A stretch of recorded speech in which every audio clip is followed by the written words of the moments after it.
On video, TPUSA Chief of Staff Mikey McCoy stands near Charlie. A shot rings out. Mikey lifts the phone to his ear, turns, and walks away before Kirk falls. And I want to thank the Turning Point USA board and my husband's chief of staff, the amazing Mikey McCoy. Mikey McCoy, the man Charlie Kirk once called his brother in spirit.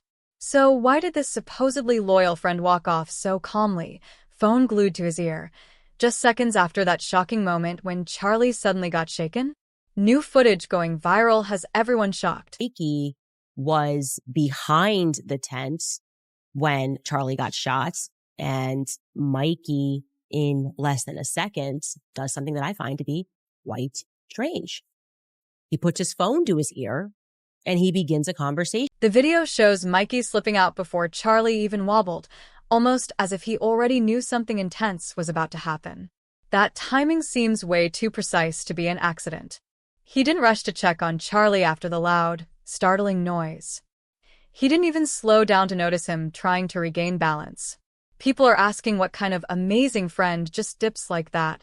We're going to be doing about 5 more episodes a week now, so just tell the team and make sure that happens. 3 hours of this, 2 more hours of... It's like, lady, wasn't your husband just publicly executed only a couple of weeks ago? I've never had this much joy on my best day. She's just Yet this is the same man Erika Kirk praised in her emotional speech, calling him loyal, trustworthy, and full of heart.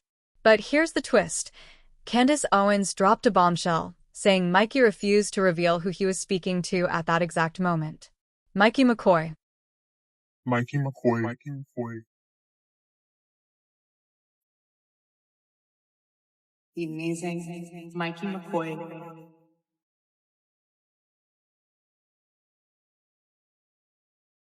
My husband's chief of staff.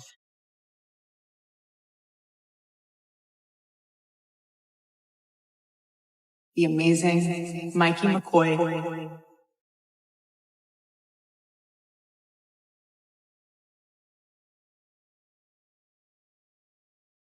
And my husband's chief of staff, the amazing... People are now questioning why he's keeping it private if everything was normal.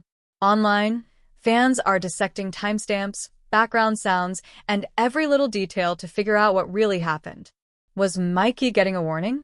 Passing along info? Or is this just a messy misunderstanding that looks darker than it really is? And I'm watching, the minute Charlie was shot, he called me, says, Dad, Charlie's been shot in the neck. Please call every pastor and pray. I said, okay, son. He has wits about him. He was just directing. He had blood all over him. Whatever the truth, one thing is clear. The innocent bystander explanation isn't flying anymore. The internet is buzzing nonstop, and theories are piling up. Mikey's calm exit now feels like part of a much bigger mystery. Candace is shining the spotlight on him, questioning every move he made before and after the intense moment that shook the room. She highlights how calm, distant, and oddly prepared he appeared, even as chaos unfolded. But here's the twist. While everyone focuses on Mikey, Candace is also hinting that something about Erika Kirk's reaction feels off. On video, TPUSA Chief of Staff Mikey McCoy stands near Charlie. A shot rings out. Mikey lifts the phone to his ear, turns, and walks away before Kirk falls. No visible dial motion, no rush to aid.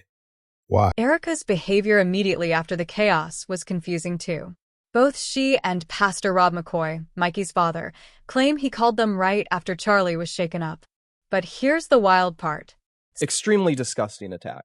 And I can speak to that because I was there when it happened and I was next to Mikey when it happened. And what I can say is, I can't say every single thing that happened, but I want to talk about this specific narrow thing. That the shooting occurs. I am next to Mikey. Both of us hear a loud crack. We both turn, we both see Charlie who has been shot. Both of us, I think at about the same time, realize that that means there is a shooter who is on the scene. And, you just hear the crack, so you don't know, did it come from far away? Did it come from close? Is there a mass shooter unfolding right now? So I and him both had the reaction of, let's get out of here before we were both shot. That is not us abandoning Charlie. Charlie had a security team. They all leapt immediately into action. And I'll never forget what I saw, because it was clear in the moment that he was profoundly freaked out. What I'll always remember is the way his lip was quivering, which I'd never seen before. And you very rarely see from someone that he was freaking out. And then I think he literally said to me, I might be imagining this, but I think what he literally said was, he was looking around, and then he says, I need to call Erika. And then he takes his phone and he begins calling Erika. I put that phone away, and then he immediately calls his dad. He calls Rob McCoy, and he says, Dad, someone shot Charlie. You need to call all of your pastor friends. Charlie was hit. Their stories don't behavior line right up. after the chaos One says felt Mikey called right after the noise, while the other claims it happened before the emergency team even arrived. Now everyone is asking, who's telling the real story? People online are locked onto the same question. Has someone twisted the truth?